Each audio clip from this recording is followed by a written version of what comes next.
اللہ کی شان دیکھو کہ میرے آقا کی ولادت بھی 12 ربیع الاول کو ہوئی اور نبی پاک کی مدینے میں آمد بھی 12 ربیع الاول کو ہوئی ہے. تو یوں کہا جا سکتا ہے کہ 12 ربیع الاول ہجرت کی بھی سالگرہ ہے اور نبی پاک کی بھی ولادت کا دن ہے. اور سبحان اللہ، اللہ تعالیٰ کی کہتے ہیں اللہ کے رازوں میں سے راز ہوتے ہیں. کچھ لوگ کہتے ہیں یار یہ نبی پاک کی آمد پر تو تم جلوس نکالتے ہو، جو یہ نعتیں پڑھتے ہو، جو یہ نعرے لگاتے ہو، جو یہ پرچم لہراتے ہو، اس کی دلیل کہاں ہے؟ کیا کبھی صحابہ کرام نے بھی ایسا کیا؟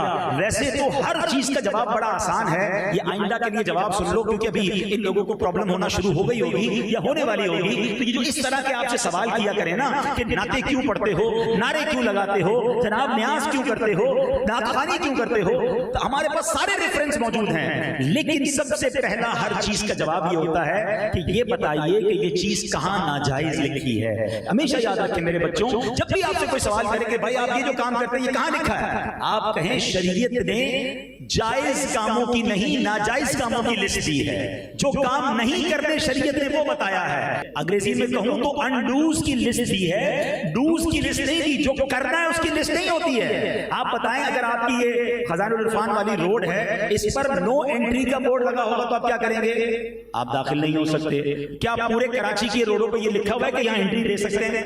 نہیں. نو انٹری کا بورڈ لگا دیتے ہیں کہ بھائی جن سڑکوں پر نو انٹری وہاں نہیں جانا، باقی تمام سڑکوں پہ جانا اوکے ہے، اجازت ہے. سمجھ آ رہی ہے؟ دنیا میں بھی ایسا ہوتا ہے. ان کو پتہ نہیں کیا پرابلم ہے کہ بتاؤ کہاں لکھا ہے.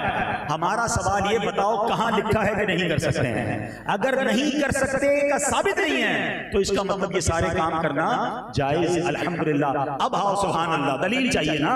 آؤ 12 ربیع الاول کا دن ہے، اٹھاؤ سیرت کی کتابیں. میرے آقا مکے سے مدینے میں داخل ہو رہے ہیں اور جب داخل ہو رہے ہیں تو مدینے والوں نے کیا کیا؟ مدینے کے لوگ سڑکوں پر نکل آئے. بچیوں نے شاندار نغمے پڑھنا شروع کر دیے. وہ نعت آج بھی دنیا بھر میں گنگنائی جاتی ہے. اور وہ کیا نعت ہے؟ آؤ ذرا مل کے وہ شعر بھی پڑھ لیں. طلع البدر علینا من ثنیات الوداع وجب الشکر علینا ما دعا للہ داع. تو یہ کیا کہہ رہی ہے؟ طلع البدر علینا، ہم پر ایک 14ویں کا چاند طلوع ہو گیا ہے. کہاں؟ سدیۃ الوداع کی گھاٹی میں. اور ہم پر واجب ہے کہ ہم اللہ کا شکر ادا کریں صبح قیامت تک اس نعمت کا. اللہ اکبر. یہ نعتیں پڑھ رہی ہیں بچیاں. اب صحابہ کرام نے کیا کیا؟ اپنے امامے اتارے اور اس کو نیزوں پہ بلند کر کے اسے پرچم بنا لیا. اور سبحان اللہ میرے آقا صحابہ کے جھرمٹ میں جلوس کی صورت میں مدینے میں داخل ہو رہے ہیں. جلوس کا ثبوت بھی موجود ہے، جھنڈے کا ثبوت بھی ہو گیا، نعت کا ثبوت بھی ہو گیا. نعروں کا ثبوت چاہیے. پڑھیے سیرت کی کتابیں. اہل مدینہ نعرے لگا رہے ہیں، مرحبا یا رسول اللہ، مرحبا یا محمد صلی اللہ علیہ وسلم. ہر طرف سے مرحبا کی صدائیں ہیں. اللہ اکبر. اور دن کون سا تھا؟ دن کون سا تھا؟ 12 ربیع الاول کو یہ سب کیا سرکار علیہ السلام کی موجودگی میں ہوا. اور سبحان اللہ کس لیے ہوا؟ نبی پاک کی آمد کی خوشی میں ہوا. تو سبحان اللہ یہ عاشقوں کا نصیب ہے. جو اہل مکہ تھے وہ پریشان تھے، وہ رو رہے تھے کہ یہ کیا ہو گیا، یہ کیسے مدینے پہنچ گئے، اور یہ مدینے والے اتنے خوش کیوں ہو رہے ہیں. آج بھی کچھ لوگوں کو ربیع الاول پر تکلیف ہوتی ہے تو ہوتی رہے. میرے رضا نے یہ بات سمجھا دی ہے کہ رہے گا ان کا چارہ ہے گا یوں ہی ان کا چارہ گا. پڑے خاک ہو جائیں جل جائیں حال، پڑے خاک ہو جائیں جل جائیں. کوشش کرنے والے بڑی کوشش کرتے ہیں، ہر سال کوشش کرتے ہیں، طرح طرح کے طریقوں سے کوشش کرتے ہیں. پھر دیکھتے ہیں یار یہ سارے لوگ ہی منا رہے ہیں تو پھر ایک اور شوشہ لے کر آتے ہیں کہ یار اتنا ربیع الاول پر خرچ کر رہے ہو، اتنی لائٹیں اور اتنا لنگر، اتنے اجتماع، لوگ اتنے پریشان ہیں، کسی غریب کی مدد کر دو، کسی کو کھانا کھلا دو. یہ میلاد منانے والے غریبوں کی مدد کرتے بھی نظر آئیں گے اور انشاءاللہ غریبوں کی مدد بھی کریں گے اور میلاد بھی منائیں گے انشاءاللہ. ہاں تو یہ وہ کام بھی ضروری ہے مگر یہ کام نہیں چھوڑیں گے. کیوں کہ جب تلک یہ چاند تارے جھلملاتے جائیں گے تب تلک جشن ولادت ہم مناتے جائیں گے. کب تلک یہ چاند تارے دل ملاتے جائیں گے، کب تلک جشن ولادت مناتے جائیں گے۔ سرکار کی آمد، مرحبا آقا کی آمد، مرحبا حضور کی آمد، مرحبا پر نور کی آمد، مرحبا جشن ولادت، مرحبا آقا کی ولادت، مرحبا آقا اقدار کی آمد۔ مرحبا۔ اچھا پہلے سوشل میڈیا نہیں تھا نا، تو کہنے والے کہتے تھے صرف پاکستان میں منایا جاتا ہے، صرف جناب یہ ہندوستان میں منایا جاتا ہے، 2-4 ملک والے مناتے، باقی دنیا کے مسلمان کہیں نہیں مناتے۔ اب آ گیا جناب سوشل میڈیا، گوگل سرچ کیجئے جناب، ہم سے نہ پوچھئے، سرچ کیجئے۔ دنیا میں کہتا ہوں پاکستان میں اتنے بڑے میلاد کے اجتماع نہیں ہوتے۔ ہاں افریقہ کے ملکوں میں جاؤ، یمن میں جاؤ، الجزائر، ارے نام لیجئے اسلامی ممالک کا، بلکہ جو اسلامی ممالک نہیں وہاں کی سڑکوں پر بھی حکومت کی اجازت سے الحمدللہ ہزاروں لوگوں کے آپ کو جلوس میلاد نظر آتے ہیں، اجتماع میلاد نظر آتے ہیں۔ ساری دنیا میں کیوں دھوم مچ رہی ہے؟ ورفعنا لک ذکرک کا ہے سایہ تجھ پر، اعلیٰ حضرت ورفعنا لک ذکرک کا ہے سایہ تجھ پر، ذکر اونچا ہے تیرا، بول ہے بالا تیرا، تو گھٹائے سے کسی کے نہ گھٹا ہے نہ گھٹے، کیوں جب بڑھائے تجھے اللہ تعالیٰ تیرا۔ ارے گھٹانے والے کتنی کوشش کر لیں، جب رب نے بڑھانا ہے تو کون گھٹا سکتا ہے؟ اب دنیا کدھر بھی زور لگا لے، ہر گزرنے والا لمحہ میرے نبی کا چرچا بڑھتا رہے گا، ان کا دین بڑھتا رہے گا۔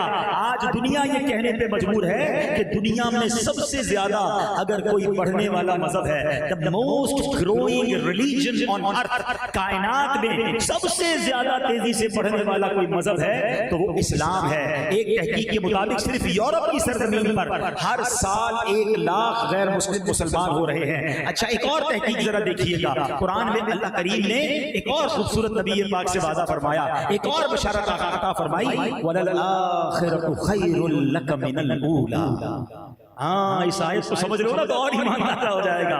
اس کا ترجمہ کیا ہے؟ اس کا مفہوم یہ ہے کہ اے محبوب آپ کی ہر آنے والی گھڑی پچھلی گھڑی سے بہتر ہے، یعنی ہر گزرنے والا لمحہ میرے آقا کے کمالات میں، میرے آقا کی عظمتوں میں، نبی پاک کے درجے میں بلندی ہو رہی ہے۔ جب نبی پاک نے حجۃ الوداع کے موقع پر میرے آقا نے خطبہ ارشاد فرمایا تھا، کتنے صحابہ تھے؟ 1,24,000۔ دیکھیں سب پتا ہونا چاہیے نا بچوں، اتنا تو پڑھے نا۔ آخری جو خطبہ تھا حج کے موقع پر عرفات کے میدان میں کتنے صحابہ تھے؟ 1,24,000۔ آج کتنے مسلمان؟ بتایا جاتا ہے 2.6 ارب ہیں، 260 کروڑ مسلمان ہیں۔ ایک تحقیق کے مطابق ہر چوتھا بندہ دنیا میں مسلمان ہے۔ تو 1,24,000 سے یہاں تک پہنچا نا سفر، 21 لاکھ گنا ملٹیپلائی ہو گیا، ملٹیپلائی بائی 21 لاکھ، 21 لاکھ فیصد اضافہ ہو گیا اسلام میں۔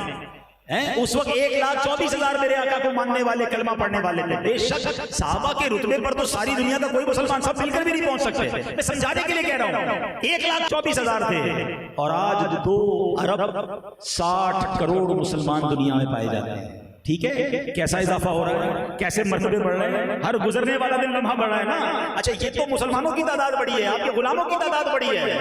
اب بتاؤ میرے آقا جب دنیا میں ظاہری طور پر جلوہ کرتے تو کمالات کا عالم کیا تھا کہ اشارے سے چاند چیر دیا، چھپے ہوئے خود کو پھیر دیا، گئے ہوئے دن کو عصر کیا، یہ تاب و تواں تمہارے لیے۔ اللہ نے کمال کیسا دیا، اشارہ فرماتے چاند کے ٹکڑے ہو جاتے، دعا کرتے سورج واپس آ جاتا تھا۔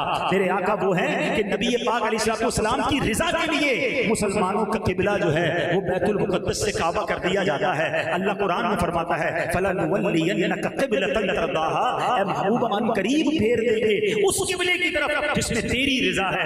اللہ اکبر، گویا رب بھی پیارے حبیب علیہ السلام کی رضا چاہ رہا ہے۔ اور یہی بات تو اعلیٰ حضرت نے لکھی نا، فرماتے خدا کی رضا چاہتے ہیں تو عالم، اور خدا چاہتا ہے رضائے محمد۔ تو پھر سبحان اللہ، پھر کیوں نہ ان کمالات کے اضافے کی خوشی میں جشن ولادت شان و شوکت سے ملائیں اور خوشیاں منائیں، کیونکہ جتنا محبوب کا ہمارے آقا کا مرتبہ بلند ہو رہا ہے نا، اتنا انشاءاللہ ہمارے لیے آسانیاں بھی ہوتی جا رہی ہیں، کیونکہ وہ اب اپنے امتیوں کو بھولتے نہیں ہیں۔ یہی بات تو اعلیٰ حضرت نے سمجھائی ہے کہ جو نہ بھولا ہم غریبوں کو رضا۔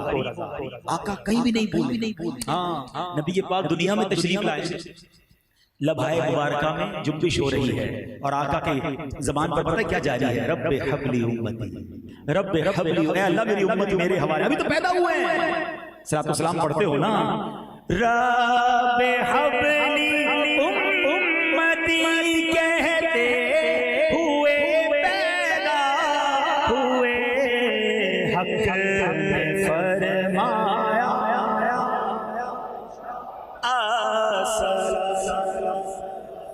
پیدا ہوتے وقت ہمیں یاد میں جب معراج کی رات کی اللہ کے پاس حاضر ہوئے، ذرا سوچو آج دنیا میں آپ کو کسی بہت بڑی شخصیت کے پاس جانے کا موقع ملے، وزیر اعظم، صدر، بہت بڑے آدمی کے پاس، آپ کیا کرو گے؟ یار اپنی فائل لے کے جاؤں، اپنے کام سیدھے کروا کے آ جاؤں۔ آپ کائنات بنانے والے رب کی بارگاہ میں حاضر ہوئے ہیں، اپنے خالق و مالک کی بارگاہ میں حاضر ہوئے، مگر وہاں جا کر بھی ہم گناہ گاروں کو نہ بھولے، ہماری سفارش کی، ہمارے لیے اللہ کی بارگاہ میں عرض کی، اور پھر جب دنیا سے ظاہری پردہ فرمانے کا وقت آیا، قبر انور میں اتارا جا رہا تھا، تو اس وقت بھی جب نبی پاک کو قبر میں اتارا گیا تو ایک صحابی نے دیکھا ہونٹ ہل رہے ہیں، تو آقا فرما رہے تھے امتی امتی امتی امتی، اے امتیوں تمہارے نبی تو تمہیں کبھی نہیں بھولے، بلکہ ایک اور عشق والی بات بتاؤں، ہاں درجے بلند بھی ہو رہے ہیں اور امتی کو یاد بھی کیا جا رہا ہے۔ اعلیٰ حضرت امام اہل سنت لکھتے ہیں، جب بھی تو اعلیٰ حضرت سے پیار ہے یار، کمال کی باتیں لکھ گئے، اعلیٰ حضرت فرماتے ہیں میرے آقا آج بھی اپنی قبر میں امتی امتی پکار رہے ہیں، اور اعلیٰ حضرت اس کی دلیل پتہ کیا دیتے ہیں؟ فرماتے ہیں کبھی کبھی آپ کے ساتھ ایسا ہوتا ہے کہ ہمیں کوئی آواز سنائی دے رہی ہے، ہماری میموری میں کہتے ہیں کان بج رہے ہیں، کوئی کہتا ہے مجھے کچھ آواز آئی ہے، کسی نے مجھے بلایا ہے، ہم کہتے ہیں نہیں کوئی آواز ہمیں نہیں آئی، لیکن ہمیں آتی ہے، کبھی کبھی زندگی میں ایک بار دو بار ایسا ہوتا ہے۔ اعلیٰ حضرت فرماتے ہیں جب تمہیں ایسا محسوس ہونا کہ تمہیں کسی نے آواز دی ہے، تمہارے کانوں سے کوئی آواز ٹکرائی ہے، تو جان لو یہ وہی امتی کی صدا ہے جو نبی پاک قبر میں لگا رہے ہیں، تمہاری روح سے ٹکرائی ہے، فوراً درود پاک پڑھو اللہ اکبر، تو پتہ چلا میرے آقا آج بھی یاد فرما رہے ہیں۔ اب ایسے آقا ہوں تو پھر امتی کو کیا کرنا چاہیے؟ سچ بتاؤ، ایسے محسن آقا جو قیامت کے دن بھی نہیں بھولیں گے، جو زندگی میں حیات طیبہ بھی ہمیں نہ بھولے، آج قبر انور میں بھی یاد کر رہے ہیں، پھر ہمارا کام کیا ہونا چاہیے؟ اعلیٰ حضرت نے جھنجھوڑا ہے، کہتے جو نہ بھولا ہم غریبوں کو رضا یاد اس کی اپنی عادت کیجیے۔ اعلیٰ حضرت فرماتے ہیں اے میرے بھائیوں تمہارے آقا کبھی نہیں بھولے، تم بھی تو انہیں یاد کرو نا، تب یاد کیسے کرنا ہے؟ ان کا ذکر کرنا ہے، ان کا چرچا بلند کرنا ہے، ان کے دین کو آگے پھیلانا ہے، اور پھر اس کے ساتھ ساتھ ان کی سنتوں پر عمل بھی کرنا ہے۔ اچھا ان کے لیے تحفے بھی تو تیار کر رہے ہیں، دنیا میں کسی کا برتھ ڈے ہوتا ہے تو تحفہ دیتے ہیں نا، تو آپ نے نبی پاک کے لیے کیا تحفہ تیار کیا یہ سوچو۔ تو پیارے آقا علیہ السلام کو کیا پسند ہے؟ دنیا کا دستور ہے جس کو جو پسند ہو بندہ وہی تحفہ، جس کو خوشبو پسند ہے اس کو خوشبو دیتے ہیں، جس کو کپڑے پسند ہے اس کو کپڑے دیتے ہیں، بندے کو پتہ چل جاتا ہے یار یہ میرا دوست ہے اس کو یہ بڑا پسند ہے، اور اچھی بات بھی ہے کہ جو پسند ہو وہ دینا چاہیے۔ تو نبی پاک کو کیا پسند ہے؟ میرے آقا کو پیارے آقا فرماتے ہیں جعلت قرۃ عینی فی الصلاۃ، نماز میں میری آنکھوں کی ٹھنڈک ہے۔ تو اب یہ نیت کر لیں کہ انشاءاللہ آج کے بعد کوئی نماز قضا نہیں ہوگی۔ ہے پیارے آقا کو عرض کر دو یا رسول اللہ 5 وقت کا نمازی بن کر میلاد مناؤں گا۔ اچھا پھر ایک اور چیز پیارے آقا فرماتے ہیں، ہم سب کہتے ہیں نبی پاک سے بڑی محبت تو ایمان کے لیے ضروری ہے، یعنی محبت رسول نہیں ہے تو پھر ایمان ہی نہیں ہے۔ اعلیٰ حضرت تو کتنی پیاری بات لکھتے ہیں، کہتے جان ہے عشق مصطفیٰ روز فزوں کرے خدا، جس کو ہو درد کا مزہ نازے دوا اٹھائے۔ کمال ہے اعلیٰ حضرت بھی، درد کا مزہ کب ہوتا ہے بھائی؟ درد ہو تو مزہ چلا جاتا ہے، جس کے پاس یا تو مزہ ہو یا درد ہو، دو چیزیں مل نہیں سکتی ہیں، مگر اعلیٰ حضرت بھی کمال ہے، کہتے عشق رسول کا درد وہ ہے جس کا مزہ ہی نرالا، اور یہ درد ایسا ہے جس کی دوا نہیں لینی ہے، یہ اور بڑھانا ہے۔ جان ہے عشق مصطفیٰ روز فزوں کرے خدا، جس کو ہو درد کا مزہ نازے دوا اٹھائے کیوں۔ جب کسی سے محبت ہوتی ہے نا تو سینے میں آگ لگ جاتی ہے، اس کی یاد تڑپاتی ہے، مگر پوچھو میرے رضا سے کہ دنیا والوں کی گندی محبت چھوڑ دو، محبت کرنی ہے تو نبی پاک سے سچی محبت کر لو، کیونکہ آگ تو لگے گی، سینے میں آگ ضرور لگے گی، اور اللہ کرے لگ بھی جائے، کیونکہ یہ آگ لگ گئی تو جہنم کی آگ سے بچا دے گی۔ میرے رضا کہتے ہیں عشق تیرے صدقے چلنے سے چھٹے سستے، اے عشق تیرے صدقے چلنے سے چھٹے سستے، آگ بجھا دے گی وہ آگ لگائی ہے، ارے یہ ایسی آگ ہے جو اس آگ کو بجھائے گی۔ تو اب عشق رسول کا دعویٰ تو ہے، مگر پتہ کیسے چلے کہ میں عاشق ہوں کہ نہیں؟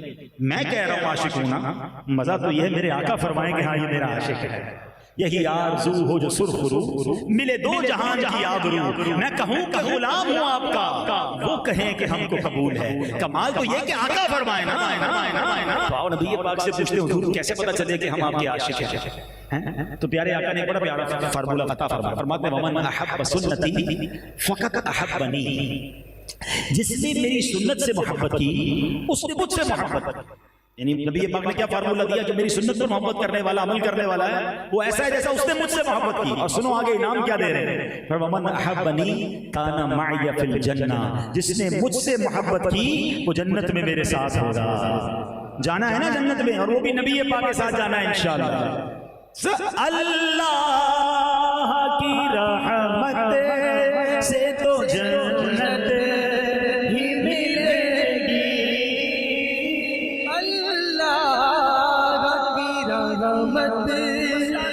جنت ہی ملے گی اللہ کی رحمت سے تو جنت ہی ملے گی پر کاش محل ججا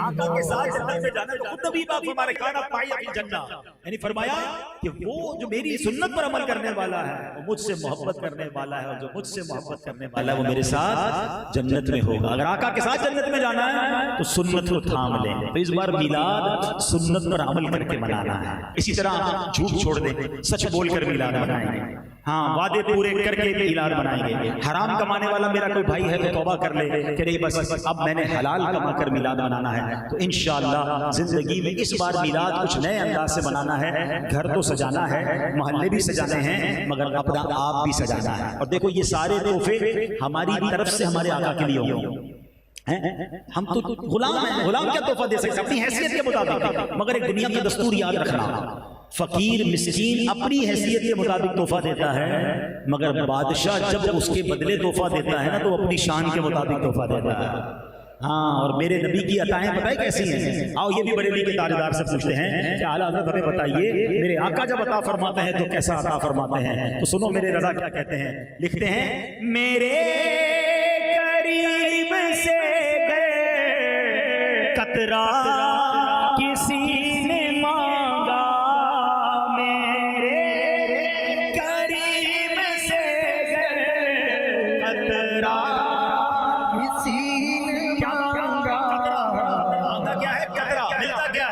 دریا بہا دیے ہیں مدینے دریا بہا دیے ہیں بہا دیے یہ شعر بھی سمجھ لو کچھ لوگ کنفیوز ہو جاتے ہیں کہ دریا بہا دیے ہیں دربے کیا چیز ہے دریا تو قطرے کے بدلے ہو گیا نا در یہ لفظ ہے فارسی کا اس کے معنی ہے ہیرے موتی جواہرات بے بہا یعنی پرائس لیس ایسے قیمتی موتی عطا کرتے ہیں جس کی قیمت ہی نہیں ہوتی اتنے کمال کے موتی ہیں مانگا کیا ہے قطرہ صرف قطرہ نہیں دیا دنیا میں کسی کو کہو بھائی بہت پریشان ہوں 1 لاکھ روپے چاہیے کہتے 5,000 دے سکتا ہوں بھائی 10,000 ملیں گے ارے بھائی تھوڑے تو بڑھا دو ارے لاکھ مانگے 15-20,000 مشکل سے ملتے ہیں میرے آقا کی شان یہ ہے مانگو قطرہ اور ملتا کیا ہے دریا بہا دیے